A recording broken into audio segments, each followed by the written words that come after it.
আমি এই রায়ের ফলে খুব আনন্দিত। বিচারপতি অভিজিৎ গাঙ্গুলি তিনি থাকার সময় যে পক্ষপাতদুষ্ট রায় দিয়েছিলেন সেটা শেষ হল।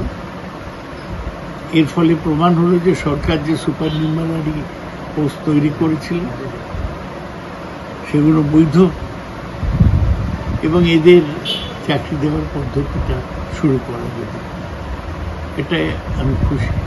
গতকাল এরকম সিদ্ধান্ত, তারপর আবার আজকে সিবিআই তদন্ত রাজ্য সরকারের পক্ষে খারাপ। এটার সাথে ওই 26,000-এর সম্পর্ক নেই। রাজ্য সরকার যেটা বলেছে যে ওরা কয়েকটা আলাদা প্ল্যান নিচ্ছে, তার মধ্যে একটা হচ্ছে রিভিউ পিটিশন, সেটা এখনো ফাইল করা হয়নি। রাজ্য সরকার সবটাই চেষ্টা করতে হবে। আসলে তো ওই অভিজিৎ গাঙ্গুলি যে পরে বিজেপির এমপি হয়েছে, সুতরাং আমরা যে বারবার বলছিলাম যে হাইকোর্টের একটা অংশ পক্ষপাতদুষ্ট রায় দিচ্ছে, সেটা প্রমাণ হল।